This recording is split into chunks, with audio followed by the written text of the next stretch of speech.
Well, We're recording meetings going forward instead of just streaming them. That matters to anyone. No absences tonight. We have a quorum. I haven't heard any word of any additions or adjustments to the agenda, and I don't have it myself. Next up is the consent agenda. We'll be approving the minutes from December 5th, which feels like a long time ago.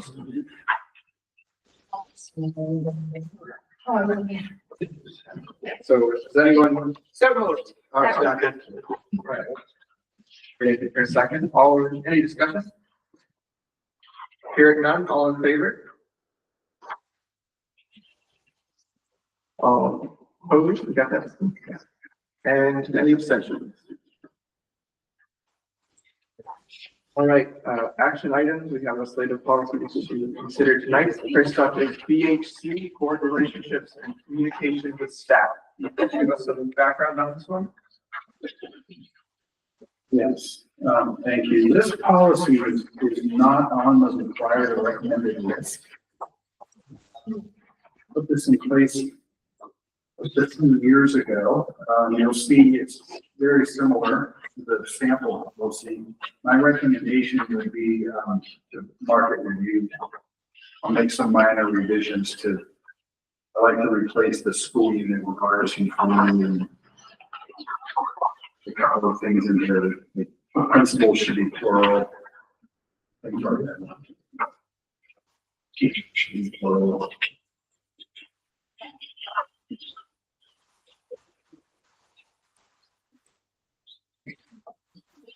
On the first page, you'll see the word shall underlined.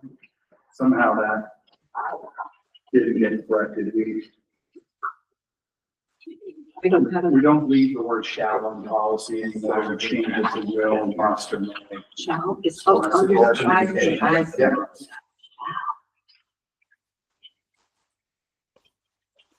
This is not required. Right. Make a motion, we get rid of it. Second. So I think have a motion and a second to delete this policy. Does anyone have any comment or discussion on that point? I'll ask a question. So does this mean that if I wanted to go talk to Karen, that's something I would have to report to the board or a committee or something before I could do that?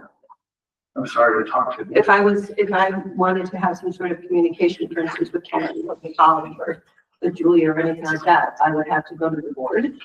I mean, Not necessarily. This is just an attempt to clarify roles for board interactions with employees. It's whether it's reduced to writing in a policy or not. This reflects how it's supposed to be. So, but that doesn't prevent you from having a conversation with someone. Okay. Just have a clarifying question on that because it specifically states kind of the opposite. It says communications with staff are the responsibility of the board as a whole. Individual board members should refrain from initiating communications or conversations with staff members on their own.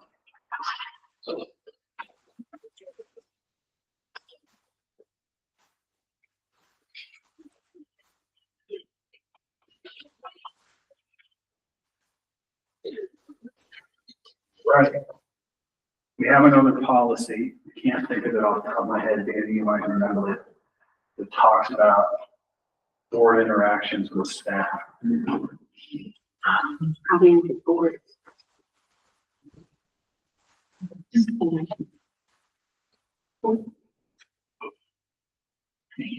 She said that's not cross-reference.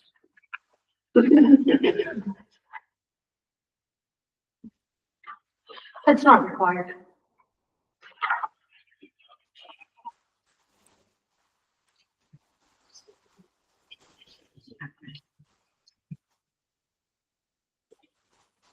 And No, It's up to you because I'm not part of this committee. You can allow me to speak or not. But we have board members. I'm gonna speak. We have board members that are parents. And I feel parents should be able to talk to staff. But we don't need a school system. Because parents are directly involved in any child education, whether it's parent or grandparent or whatever, so. If I was on this committee, I'd be inclined to do away with this policy.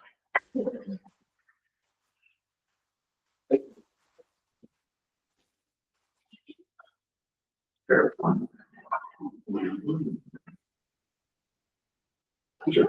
I don't know, I think sort of to Melvin's point, both as a parent and as a board member, I think there's a proper chain of command, but there's also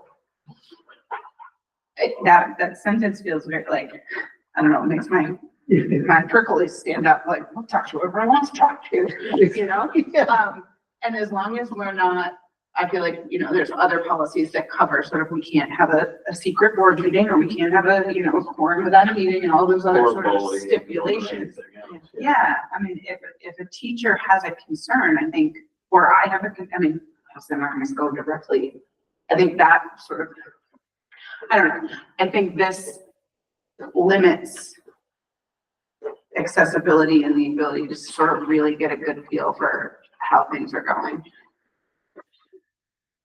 I think this was intended as board members can't go and represent the board. Sure. Yeah. So as a parent, I would talk to whoever I please, and I don't need permission. Which this is not a recommended policy, so. Adopted fairly recently. Do you have any records, Steve, of why it might have been brought forward in the first place? There was an amendment to the roles and responsibilities statute, duties of school boards, section 1001, that addressed, board member communication with staff and community, if I remember correctly. And this policy came out of that. It was never a required policy. I think the law passed, information was shared. The thing like this one came from MSNA, they drafted a sample policy for boards that were interested in putting something formal in writing. I don't remember specifically why we reviewed it and adopted it. So there wasn't any sort of urgent issue or problem that we're looking to solve specifically.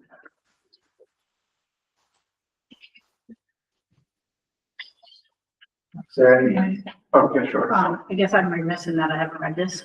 I've worked here 5 years, so I didn't realize. I've communicated directly with board members when they've asked me for information. I generally include all board members if I think it's something important that the rest of the board might be interested in. But I could see how the relationship part of this policy might be helpful for people, the public, to read, to understand the relationships between, like, how who the superintendent reports to, what the board relationship is, what the principal's relationship with the board, but maybe not the communication, or at least the external board. That's just my opinion. I guess I'm not sure that Joe Public always understands exactly the stuff. I know I didn't when I was in corporate, you know. I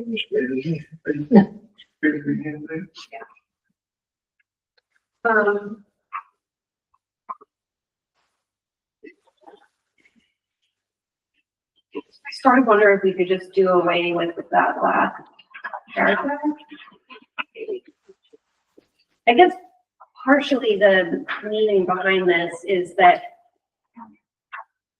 if Julia tells me something that's happening and wants me to address it with the board, that would be an inappropriate mode of communication, right? But it would be totally appropriate for me to go visit the school and talk to Julia about what's going on in the school. So I don't understand how it would be important to clarify those roles and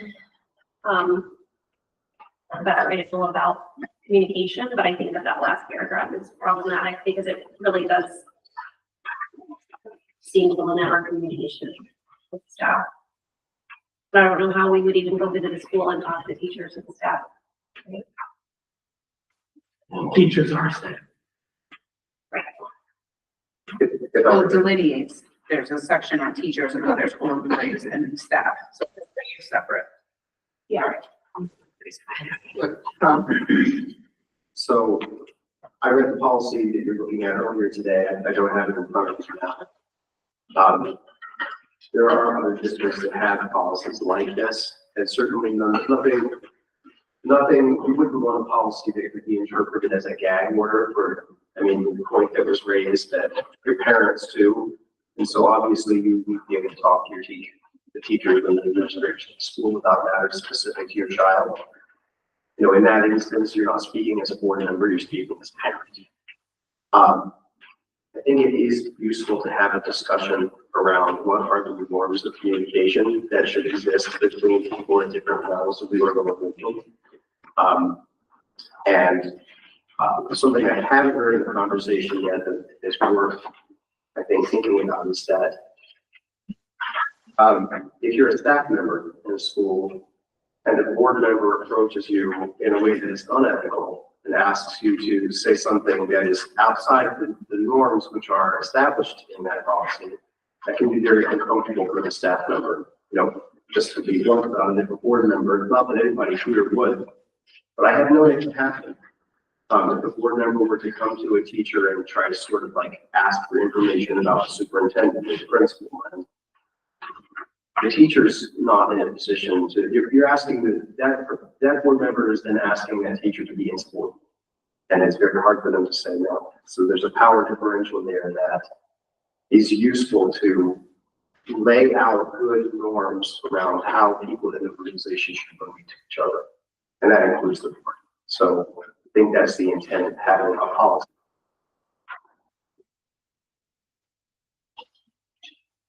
So, Julie? Been here a long time, and in the distant past, having the board members who have gone, have demanded a lot of information, a lot of, collecting data, and not necessarily to share with the board, but just to get information. And it became uncomfortable because principals don't want to say no to a board member. So that's something else to think about. Not that you guys would do that, but I have to.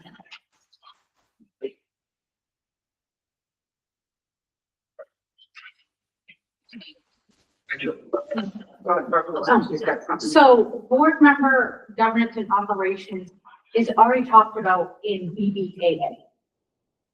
So to me, this is just redundant and not necessary. It's not required.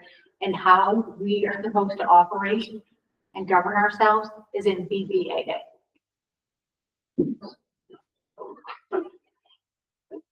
Yeah, so I guess I have a sort of, I'm wondering your take on this. So as administrator, sort of, my role is both a parent and a board member. Like there's several of us here that wear two hats. So if I'm a parent with concerns I'm about. gonna talk to you. Yeah, okay, so that I guess. I'm thinking of this in a very. Sure. No, I can see more that. about somebody, how you do principal and administrator Yeah. for this and for that, and Understood. Okay, so, all right. So even though I'm, both yeah. hands in different things, it would be reasonable to still have a conversation. Yeah, okay. In our board member code of ethics policy, one of the items says that a board member is an individual has no legal authority outside the means of the individual board members exercising for any responsible position on the board as a means. And that's in that other That's how you policy. separate. If in one of the several, things like that. Sure. Because I would never want you all to feel like, we have to browbeat information out of you, If but I have a to question protect for both people. an administrator, I email them and I add Danny and Julie. Yeah, okay. I'll ask them a question I want to ask, right?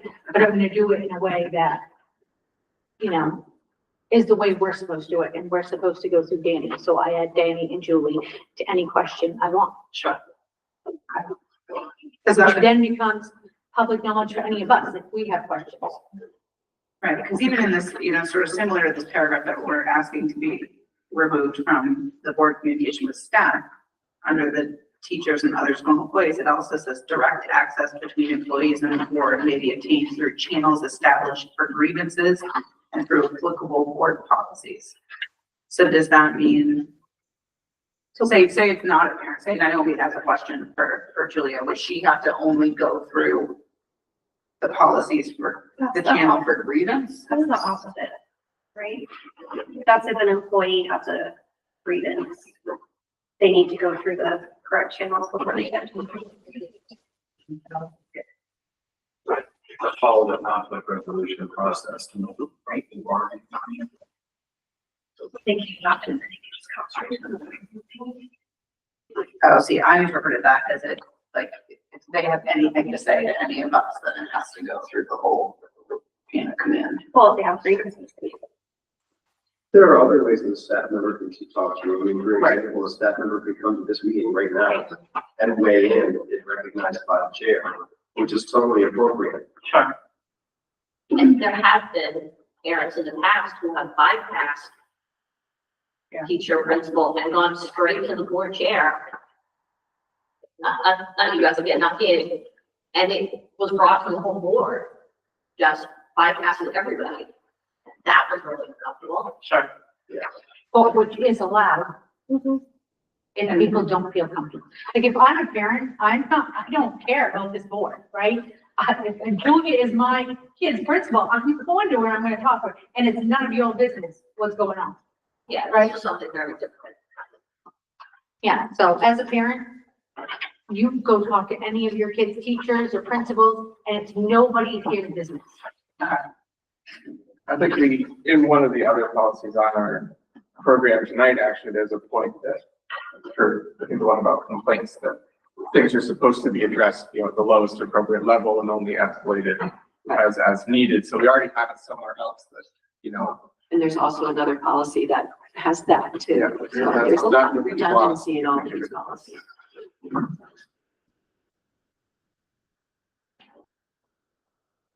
Is there any further discussion on this one at this time? Okay, go ahead. If you guys feel comfortable answering, so as, administrators, would, how would you feel? Would you prefer we keep it, or would you prefer, or do you not sort of have an opinion either way? I mean, these things sound like they're in other places. I don't have all the policies memorized, Sure. but if there are other places, I don't think. Yeah. It would bother me. I think speaking personally now, I think I agree with Julia. I do think it's important that there be ongoing discussion as new people roll on the board about what the norms are. Right. Because those norms are important. I can remember being a teacher early in my career and having a board member's student in my class. And at parent-teacher conferences, the board member sort of flexing that they were a board member on me as a teacher, which was really inappropriate and uncomfortable. Yeah. So, and I know that that's not something anybody here would do, but there are people who would. And education about the way we all should act in the organization is just really important. Okay, thank you. Could we table this and look at other policies in conjunction? It seems like the cross references may not be very accurate. If we're saying that it's in other places. Online. It's just another place, like, for me, it's right online, it's our first post, BBAA.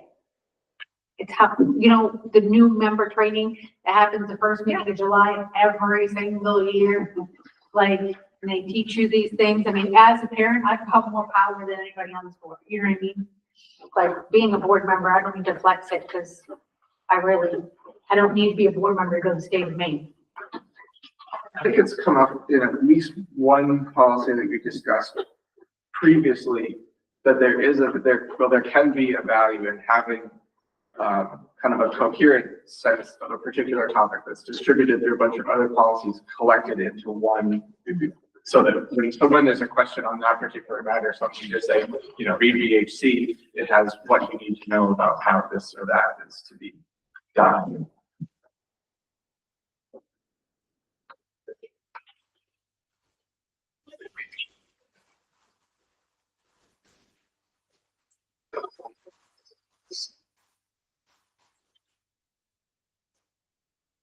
If there's no further comment, we do have a motion and a second on the floor.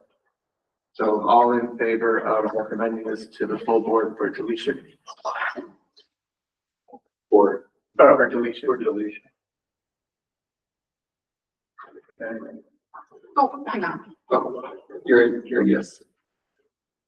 Okay. All opposed? I have no abstention.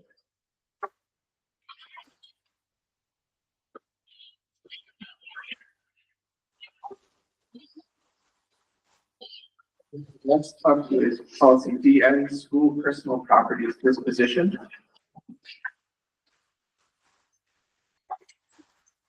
Can you fill us in on this?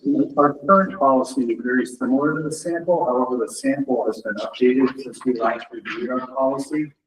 And I know there's two differences. Our policy includes bullet D, personal property, such as library books, textbooks, instructional materials.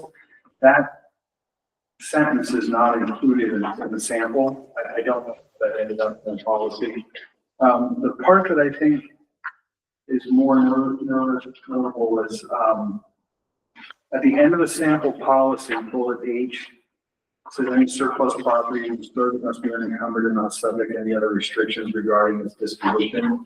My recommendation would be to update our current policy by adding that sentence to the current policy.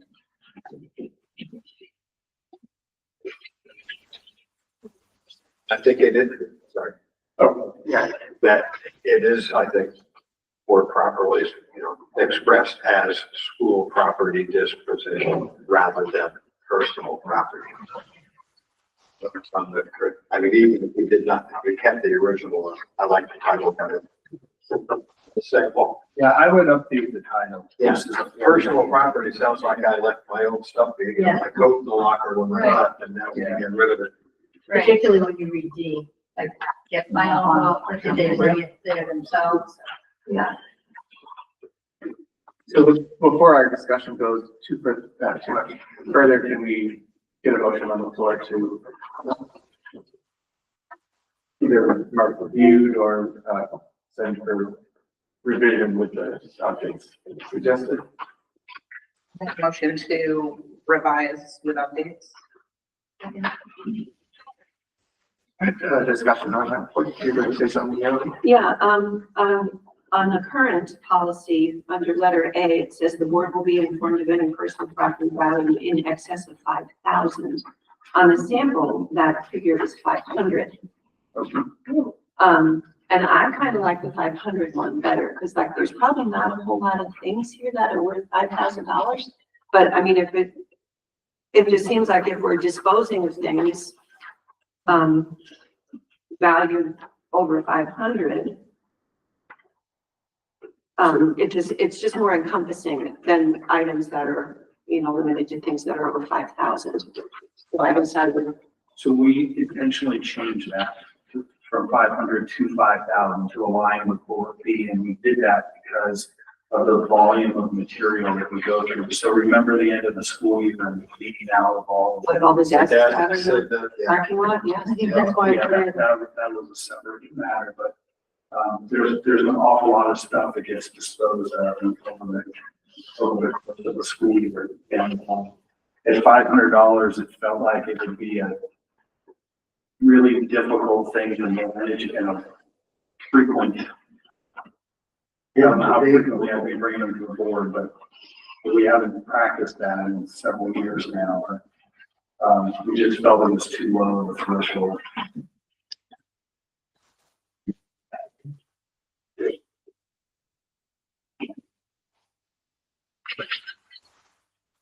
$500 does seem fairly low, maybe an intermediate. Between that and 5,000 would be. Is that 1,000? I mean, yeah, I mean, I think 5,000, 500. Maybe half of that, 2,500. It's talking about not one item is what that much is talking about, just all of the items that are found and it's equal value. Just. My thoughts would be. I don't think. Reading how the working tables and. I don't know, I honestly don't know how you determine the value I of know. the working table, but it's a good example, right? I think one of them probably not 500, but it depends on the type of table, like this table is not gonna be valued at 500, it doesn't cost. But I wouldn't take many of them. But if it's, we don't have the old teacher desks here, but the old desks, you know, to buy those today, probably are more than $500. And broken, or, you know, to lose your money. And on the other hand, if someone can get 5, you're doing well. It sounds like some of, much of what we're saying here is that maybe the sample policy is more appropriate. I mean, with the exception of maybe if we're gonna add age to the existing one. We just talked about the 500 versus 5,000 in A, but that can be changed. In C, it says that in the second sentence, public auction, public sale, or by other such means. I think that's good to have in there. So it almost seems like the sample is pretty much up to date. It's got the right title. If we keep the policy, it just seems that we have less revision and more, let's take it. But change letter A to a higher one.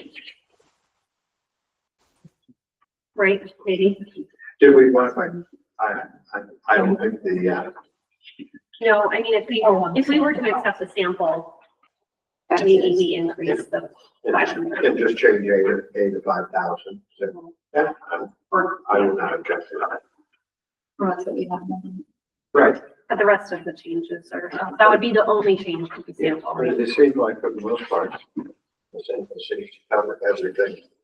It's missing B. The DM hours. It's just more aspirational than anything. But it also says, let's say in here, yeah, including donation to a nonprofit agency. And this letter D, it seems. This one, yeah.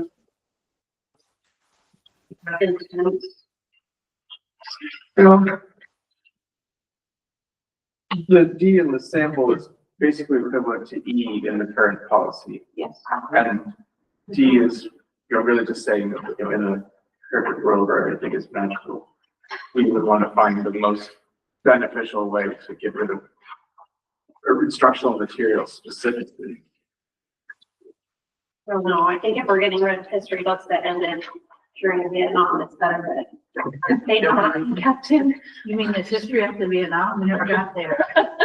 Exactly. We're still over there. It seems like D does kind of impose just an additional administrative burden on whoever's carrying that out, because instead of say, instead of they have to go through that extra step of deciding how, what means is most likely to offer promise of continuing educational benefit. And then it kind of requires a two-step process in disposing of it. They have to take it versus somewhere in one of our towns, and only then if that doesn't work, they shop it out somewhere else. So it seems like there's a bit of administrative burden associated with D as we currently have it.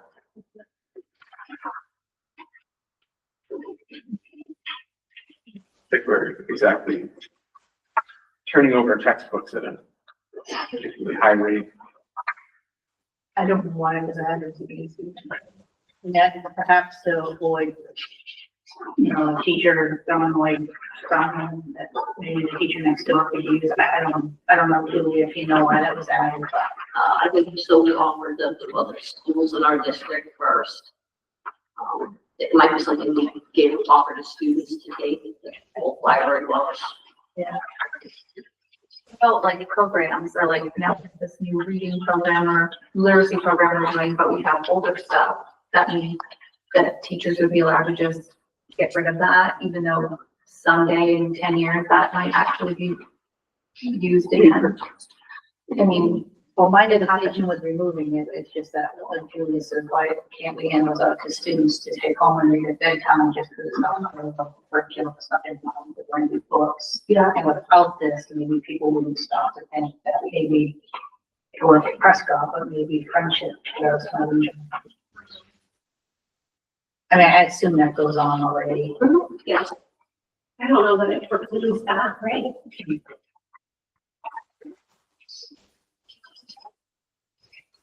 Selling property. We do that. So one of the only thing in my universe is school buses, so we do one or two things to buy a new bus. Well, three things. One, we could keep the old bus on the road still and use it as a spare. When it can't be used as a spare anymore, we'll try to trade it in when we buy the new bus. If it's past that, then we will do a sealed bid, which basically we put it out on our internet website that says, you know, we have 3 buses for sale that aren't drivable, they're non-inspectable, and people will put in an envelope, I will buy the bus for $50, and then we open it, and whoever has the highest, gets to go park that in their yard and get their wife real happy. So it's on together. I won't buy the next door. So, yeah, so you can, Put bottles. you can fix it up and go on a road trip. So that's the ones that we do, it's usually jet buses, and we've probably done maybe 5 in the 5 years I've been here. And it was generally because we took enough parts off it to do other things that there's really not.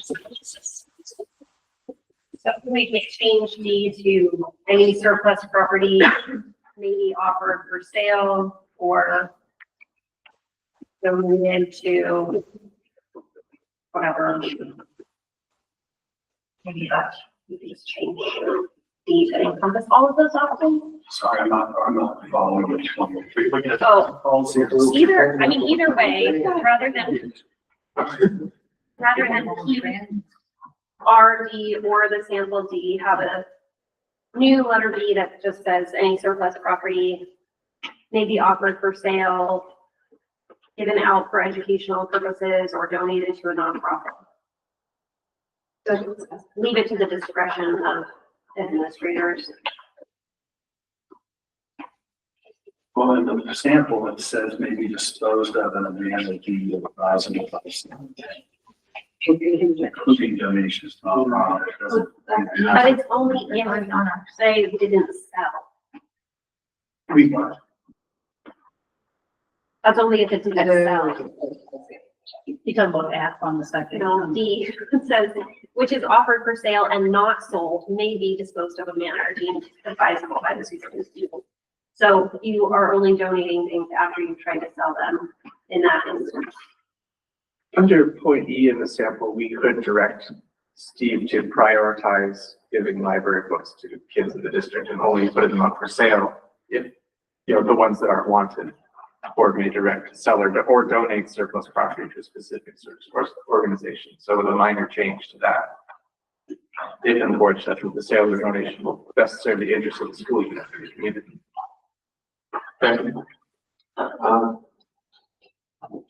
But just say, again, here, I think we're just picking at bullet points, looking for a word here and there. My recommendation, that's just me, would say, let's go with the sample, change J as we need it. And this is not really a big policy. This does happen, and has always happened. You know, there's always been property. We've always gotten rid of old text. You know, it's something that happens. I think we're just nitpicking on the little stuff here. Again, just me. I just move this right along.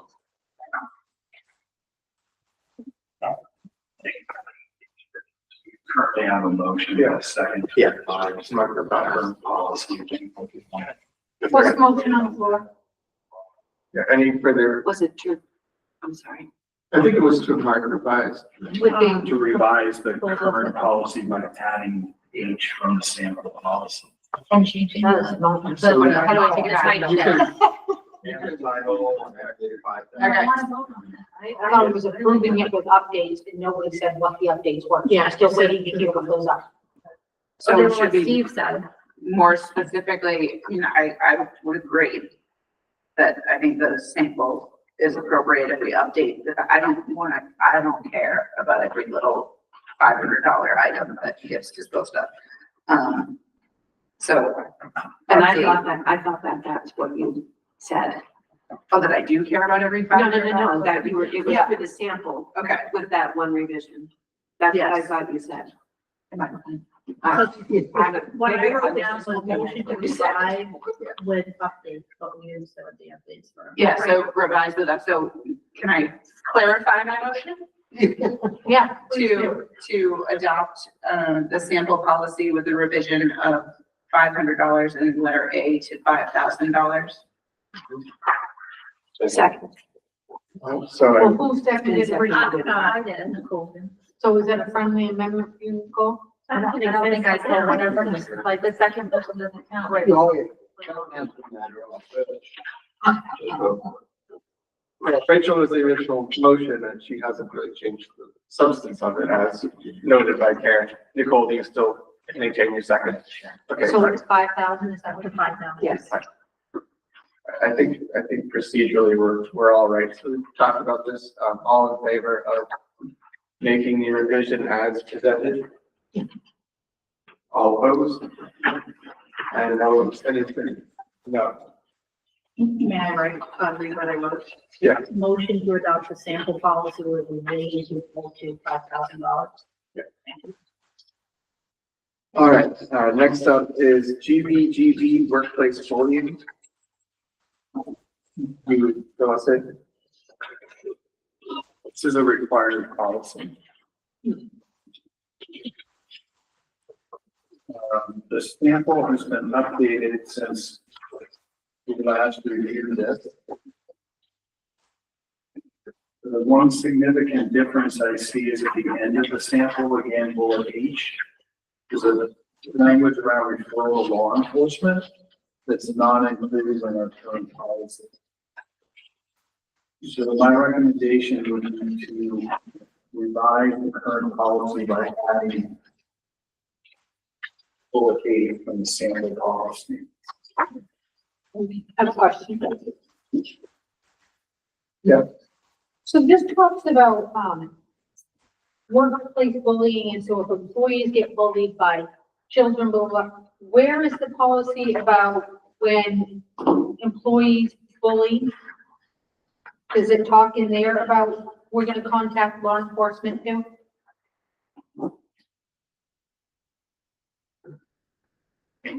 I'm sure the question is.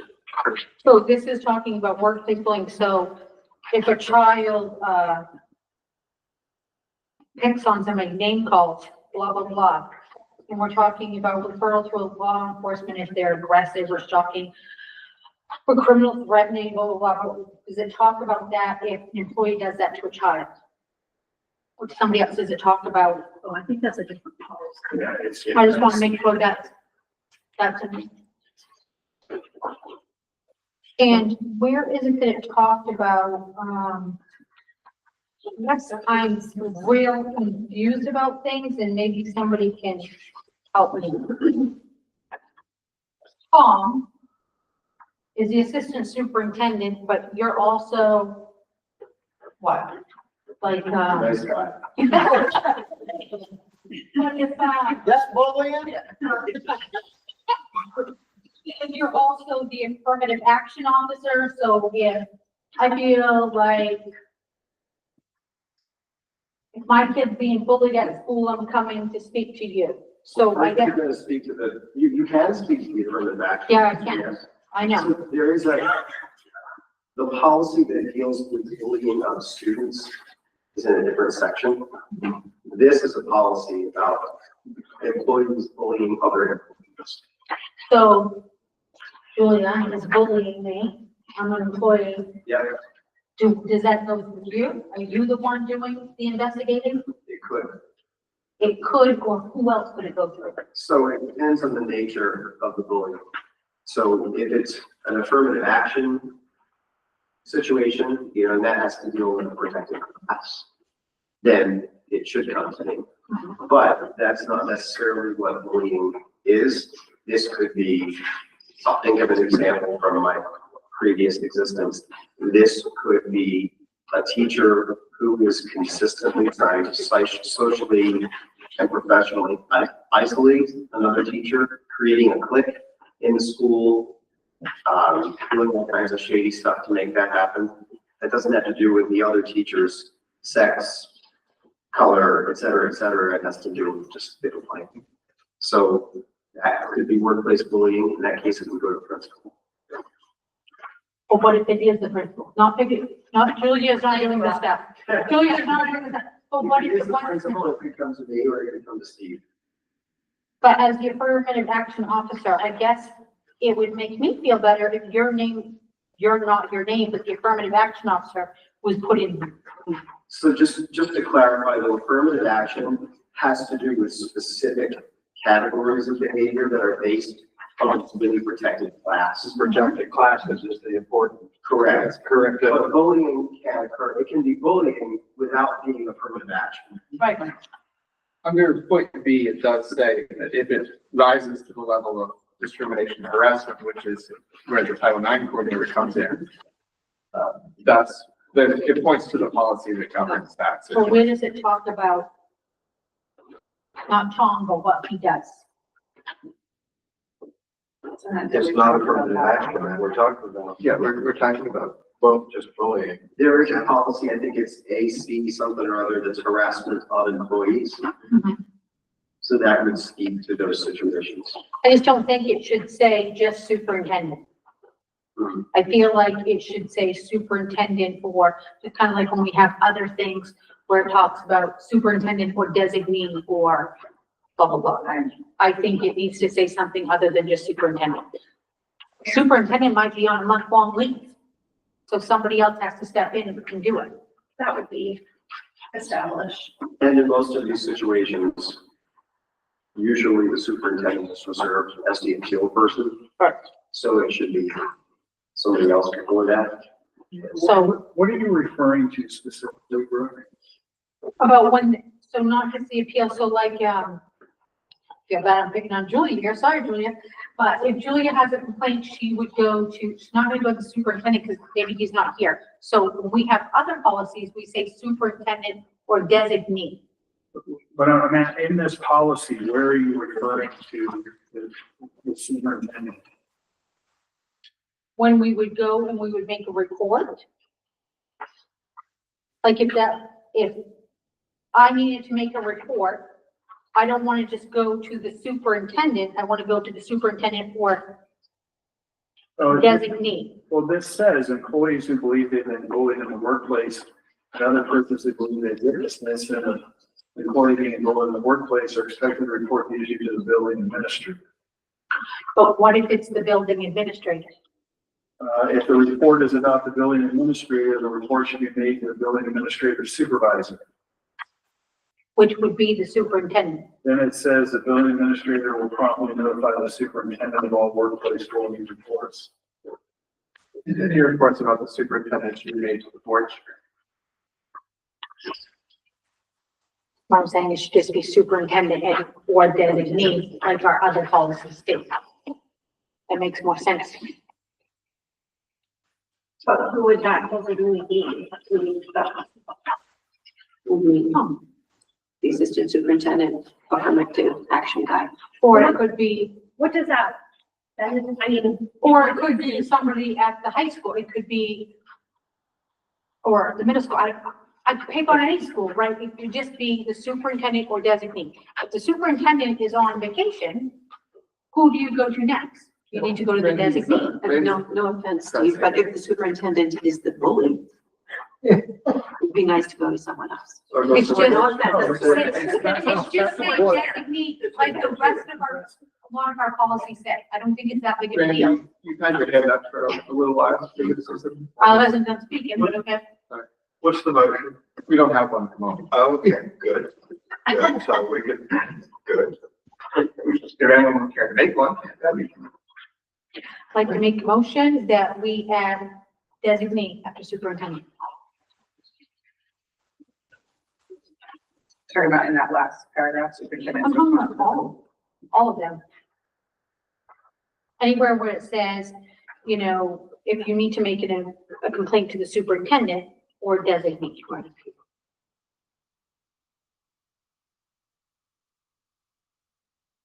There's also the addition of point agents. It doesn't mean that you can't go to the superintendent. I'm just saying it's giving you another option. But, I mean, that's the identified channel, so you shouldn't be able to circumvent the superintendent unless, as it's here, the report is about the superintendent and then it goes to the board chair.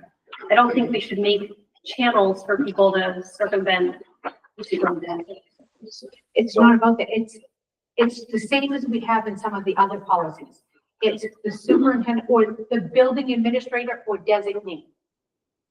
It's just another person. If the superintendent, take the superintendent out of the equation. If that person that is in charge is not here, you want to make sure that you have a backup plan for the next person. I don't want to go to 15 different people. Who's the designee? That's it. Randy, were you going to say something? Does say superintendent is responsible for implementing the policy and for the development of procedure. Okay, it's the superintendent's job. We don't have options. We can say, you know, we'll take it to the teacher. It goes to the superintendent because if the superintendent's indisposed, that's what the mission of the assistant superintendent is. They carry on the duties. So I don't know why we, really, I mean, there are places where we would say, or designate, where things are optional. There are things we should all understand by law that only the superintendent can do. And if we didn't, there were no requirements for a superintendent, we wouldn't have to employ one. There are only things that only the superintendent can sign his name on or her name on. Okay. One of these jobs is enforcing the bullying here. So it's the superintendent's job, not the assistant. It is the assistant superintendent if the superintendent can't do it. But where does it say that? It doesn't need to. That's what the job description is. The assistant superintendent's job is to take over when the superintendent can't do something or isn't there to do The something. job description and policy stating that. I mean, that's what the job is. I'm just curious if our, Yeah, the board passed. because then if we have that, then it should cover the designee portion. Well, And it's just Right. I just think it's redundant. I just don't. No, I mean, that's me. this policy would be okay because we have another policy or job description that states the assistant superintendent takes over superintendent's responsibility if he's not available or whatever. We don't just, it's specific in all of I our think you do policies. sometimes. It's understood Like if I'm a person that doesn't know who's in charge next. and you're told. The job description includes other tasks and responsibilities as maybe assigned by the superintendent. So it's a pretty broad statement. don't you, so they're like a system so that if you're out of the office, there's somebody that you designated for superintendent office needs while you're gone. I mean, if Steve wasn't here to go to, Depends on what the example is, right? So that hasn't happened. So, I mean, if I was away somewhere, somebody would call me and make me aware of something, if I wasn't able to be responsible to figure out, depending on circumstances, who the appropriate person is. Isn't there some sort of, I don't know, God forbid anything were to happen and you were not available at all of a sudden, and nobody can contact you or talk to you or anything? What is the plan? Who's doing your job? Who's taking over immediately? Well, I guess it depends on Every- the circumstances, but the board, you always call an emergency board and they decide whether to do it. So there's no official plan. That's what would have to happen, would be an emergency board meeting. Well, again, it depends on the circumstances and how, including where I am, I guess, how accessible. What if we're in the hospital in a coma or something? Just, Right. okay. Yeah. Say, I don't like talking about this stuff, but it's horrible. I'm just saying. Right, but do we have anything in writing that says, this is what's gonna happen in case this happens? So then we know all these policies are fine because, We're gonna wait they're to gonna see till it does happen. well, that doesn't sound very, Well, that's the way America is. I wanna know the plan.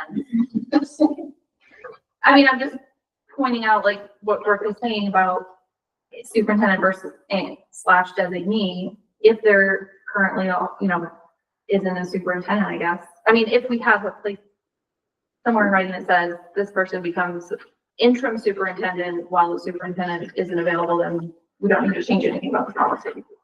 Is what I'm saying. So I haven't been in that situation. I don't know specifically what would happen, but I think that would be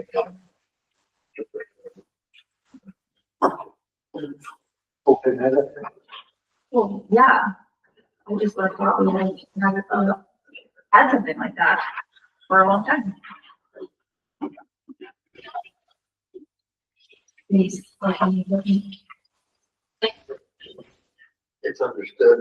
okay. I mean, really, that's what the assistant is. It's the, when they can't do the job, the assistants, or in this case, like interim superintendent, that's definitely a board thing. Again, I think it's small detail. It's more an office, I think, than the person on the point. What a good question. So do we have a motion on the floor without a second? The moment that was Brooks. sorry, I didn't hear the motion. Oh, I her, wanted to add and or designate, yeah, at this point, no one's. which it could be Karen if it's a business thing, could be Tom if it's a school board thing, but I guess we're just gonna wing it. We don't have a second for this motion at the moment, and without one. I don't hear anyone rushing to. In instances where, sorry, other instances where that language exists, it is understood that that person doing the designating is the superintendent. So, for example, one instance I can think of is we had a policy about emergency removal of students from school in case of unsafe behavior. And it says that the superintendent is the person who has to do that. If we've already had a situation where Steve has designated me to carry that out. So that language was not in the policy. But Steve, we just interpreted that. So, but I think my important point is that if you add the language designee, that doesn't mean the superintendent is out of the loop. It means it's going to go to the superintendent. That person, the superintendent's going to decide, I will either handle this myself, or I'll delegate it to Tom, or I'll delegate it to the special education director, or whatever. Rachel, so as a point of clarification, I think I understand what you're saying, and even adding that doesn't it doesn't change the scenario at all, because the superintendent's still in many other policies, the channel. So, Right, that's fine if that's who it's for designate. If he's unavailable, if he's on a 2-week vacation, we've got a designate for whatever he's still in charge if he's here. Or if he's in a coma, knock on wood, not, then we've got a backup then, that's all it's saying. So he's still superintendent, but if he's not available, here's the designate for what's going to happen if I'm not here. So he's given Tom the designate to do what Tom just said. It doesn't mean Steve can't take that back over, it's just he's delegating that to Tom for now. So when I was saying superintendent or designate, it's just like any other policy we have, building administrator or designate. Like right now, the principal of the high school is not there, so there's other people in charge. Doesn't mean that she's not the principal. but isn't that covered under a different policy, I guess is my question? I think we were just trying to ask, but we haven't been told which policy it is. I'm trying to look it up, but I can't find it. Were you going to say something, Leah? Is the wording necessary? I mean, ultimately, the designee still has to go through you to designate if you're designee. I guess I'm not understanding where in this policy that would be added. I think it would be the final superintendent's responsibility. I don't know, that is a question. Sorry, I was still looking up other policies. Can't find it.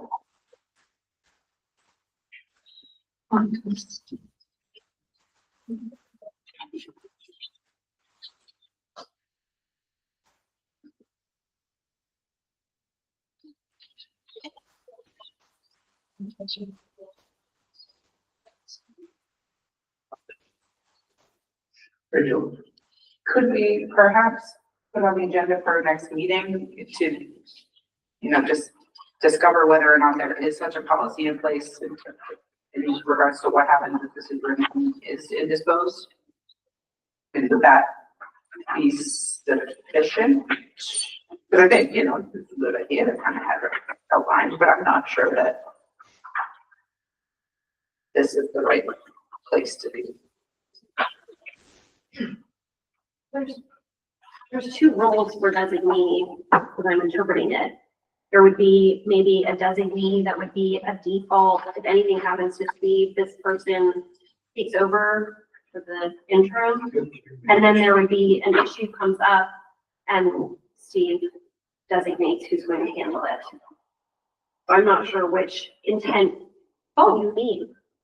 Whatever, if it's a special education, then Steve might delegate that to Karen. Or if there's different scenarios for different things. It's not to take away, it's to say, okay, if this is a specialty of somebody else, then let them handle it.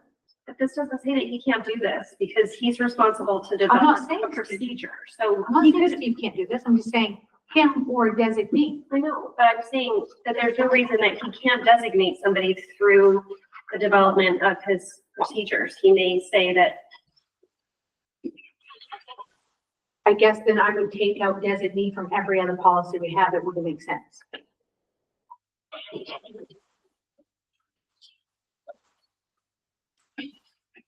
At this point, we have a second on Brooks' motion from Naomi, so we can at least move forward with voting on it if there's no further comment. So it does leave the question of point H of the sample unaddressed. This is what we've been talking about with these this whole time. Well, we want you. Brooke, don't you want each? Oh, yeah, it's fine with me. So, Leslie, you were amending your motion to also add point H, and then to revise our current policy by adding point H on the sample. And you're saying point H? Well, I cannot hear. So, At the very end, the referral to law enforcement section. and Steve, your suggestion to us is to keep the same, to have the sample policy. Well, they're the same with the exception of item H. So I was thinking it's just easier to update And our you, policy by item. and H is the law? Yeah. No, I'm saying, is it the law? No, it's language that's in policy. I don't know that there's a legal requirement to do this to law enforcement. It's just telling people that if they feel that whatever has happened to them isn't just bullying, but is actual criminal activity, then they should take that to the police and not just keep it within the district. I think it's important to outline that specifically to give people sort of like whistleblower protections almost, like to include that in our policy so that they know that it's not that you would need permission to report something that you deem illegal, but sort of to outline that that would be okay, sort of that blessing of the policy to do so.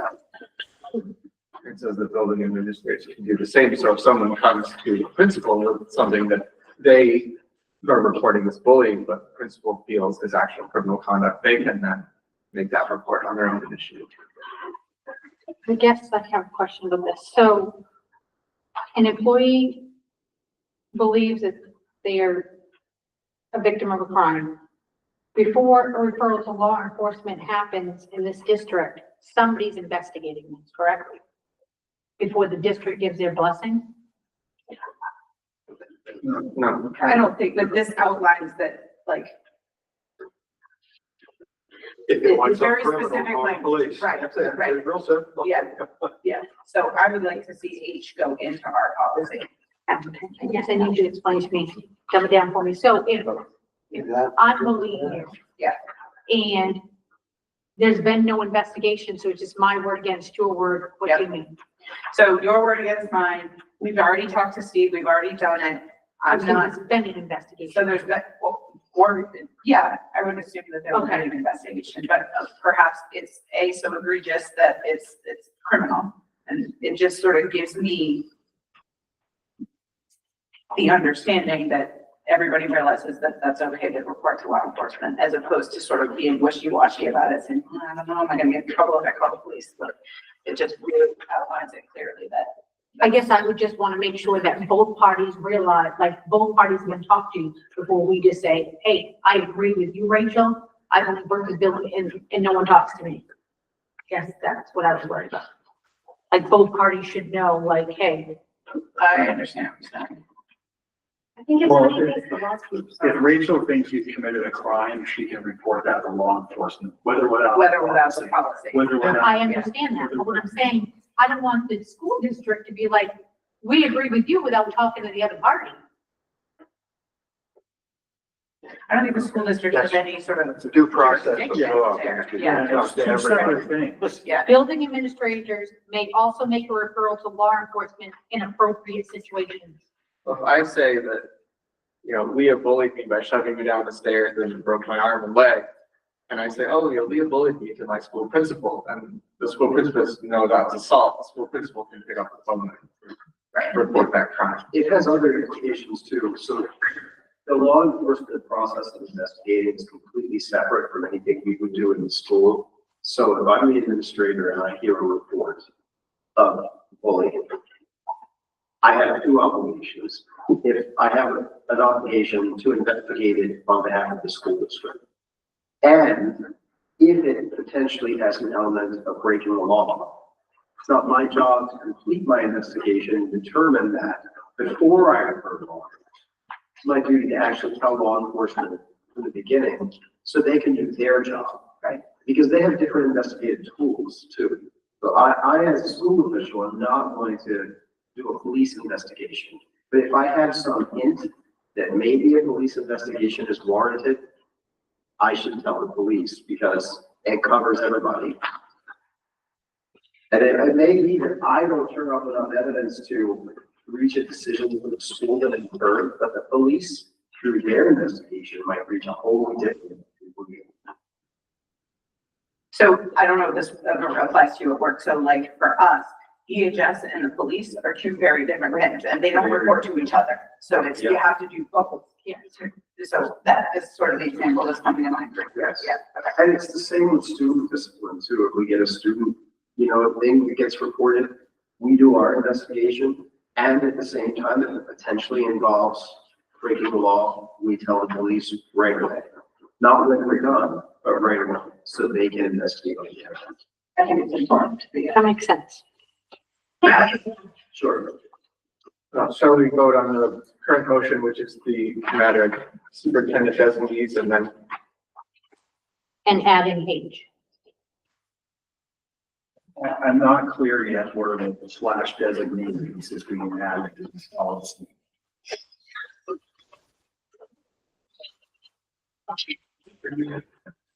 We'll vote on this separately. it would be a good idea just to get this going. All right, all in favor of revising policy GBGB workplace bullying by adding or designee to instances where the superintendent has mentioned where appropriate? All in favor? I can't decide. There is that. I don't know, like every time it says superintendent, I think we're appropriate, Yeah. like, Right. like any of our other policies where we say building administrator, not a designee. Opposed? and we're trying to. I want to, And Are we opposed? this is the opposition vote. There was a fourth. Yeah, let's get the vote here and then talk more. And then any abstentions? I have 5 total. Rachel, I I'm an have abstention. 6 votes. I missed somebody's vote. Who was Brooke it? and Naomi voted yes. Randy, Randy, Nicole, Nicole, Leah, and and Got it. Thank you. Rachel abstained. All right, so that motion doesn't carry. I make a motion that we add H to the current policy And move it on to the board. Second. Move over, and then, so you got this. All right, all in favor of the motion to add point H to our policy? Yes. I don't mind adding H. Just, All opposed, vote, abstention, seeing none. All right, Ma'am, I didn't get your vote. Yes. You voted yes? Yes. And Brooke, did you? I voted yes.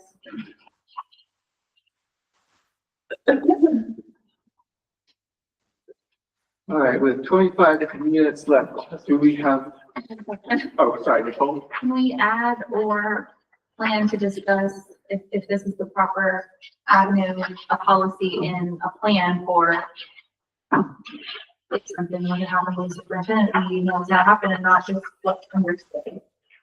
Why don't we take a look at what's on the books and put it on the next meeting's agenda as either an other item if it is there and it's just a matter of updating everyone, or an action item if we feel that there isn't anything and we need to. Yeah, and personnel committee could probably talk about that. Just all we'll do is we're gonna look at it and say, oh, it says in case of, okay. Do you want personnel want to pick that up first and then refer to us if there's a need? Do we want to look and see if it exists in policy and then refer to personnel? Probably, we don't want to create policy, but we don't. All right, sounds good. So we'll check that out, and if there's that's something that needs to be done, we'll put it on next policy committee meeting. Maybe we can get through the next one in the 20 odd minutes we have remaining. I think so. All right, ILP, student surveys and marketing information. This is a required policy. We've reviewed this since this sample was created or updated. The only changes I would recommend to this is in the, well, I would change school guitars before, that's just a formatting thing, but on the first page in the third paragraph, in the last line, I would change written request to superintendent now black designation. And on the second page in the second paragraph, there's another example of that. Which in doing that, I'm referring to the note that's in the sample where they say, or other appropriate administrator designated by the board. Or other, yeah.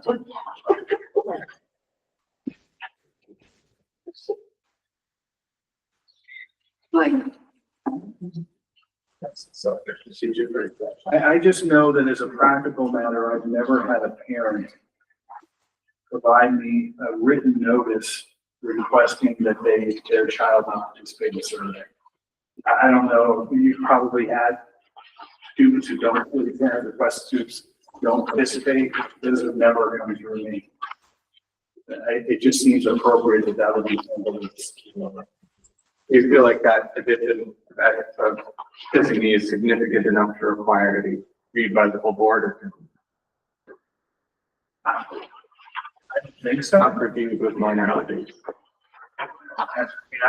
You can decide as a group if you think that can go to the board, but it's changing the policy substantially. It's just giving the parents more options for. I move then that we mark this policy reviewed with the provision that Steve will make such minor changes as he feels necessary without altering the intent of the policy. Check. Any discussion? Hearing none, all in favor? All opposed? Any abstentions?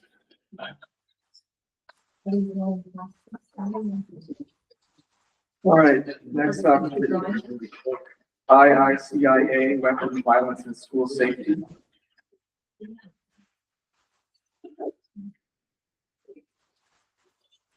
Have there been? Oh, sorry, JICIA, the underline will be there. We updated our version of this policy based on the sample that you have, so it already incorporates changes in there. I only have some minor formatting things I would recommend that you mark this review.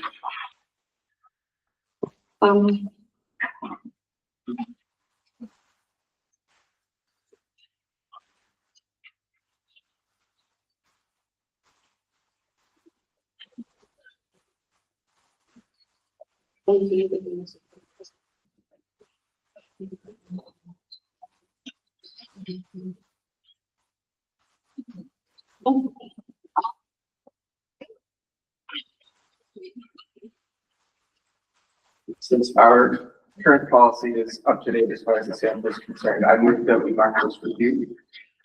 Second. Any discussion?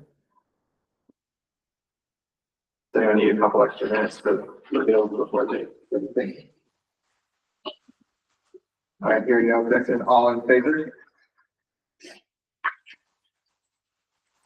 That's unanimous. JRE distribution of materials through students. This policy is not on the required or recommended list. We put this in place several years ago in response to, the many flyers we were asked to distribute through students to parents from local businesses and other groups, promoting activities for students. So just put some guidelines on that. I found it to be really helpful. Some clear guidance around this. So my recommendation would be to mark this review.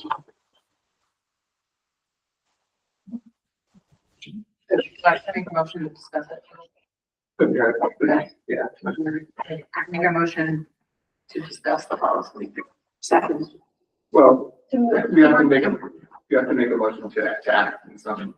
So I have questions about it because, so for example, so like my kids want to do Boy Scouts and Girl Scouts and like I find out sort of after the fact of those things because of this limitation. I think there's a bit like, I don't want to, about the sale at Union Farm equipment through a flyer coming home with my kids, but if there's a activity that's not necessarily school sponsored, I think how else are we to know about it? So the difficulty for us is managing all of those. Sure. We've allowed businesses to provide information to the schools at the school. To leave them at the office, for example, or a bulletin board or something like that. But Okay, so that's, not to hand out flyers to students who bring home in backpacks. okay, And then I believe we have examples of references in school newsletters, that information about something that we use that. Yeah. Yeah, and then if you're interested in Boy Scouts, there's a flyer available in the office, kind of thing, or information on boards. One, it makes people aware of it and steers them in the right Sure, direction okay. without okay. sending a promotional thing. Maybe I'm just. Yeah. Does this refer to, the school sponsored activities mentioned in B and the, activities and programs offered by groups affiliated with and recognized by RSU 40? Does this include other outside organizations? A group that wants to come in and do after school programming or something like that? Just distribution? Okay. Right, yeah. This is the All right. distribution of Okay. promotional material. Okay. And there's that statement that's going to be affiliated and recognized.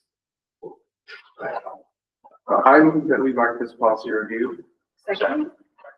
All in favor? Opposed? Are you? Sorry, I had another, Oh, sorry, I should ask for discussion. this is just distribution. Yeah. Okay. of flyers. Yes, All right, that's so, fine. all right, so that's a unanimous in favor of marking review. Because we only have 15 minutes left and the next one, public concerns and complaints is one we might want to have some discussion on. I will adjourn us now and we can take up the next two policies in our next meeting. 7:45, 6:45, and we are done.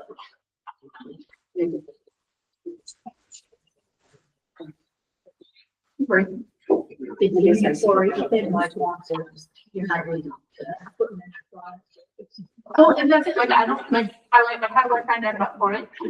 I don't know, my daughter's just thinks because I don't know how to. I think it's sort of like what was that now, I feel like. I mean, Yes, the onus is on me is seek out information. I don't want any more. Yeah, exactly, that's kind of what I want to, yeah. I might not think about it. You wanna try?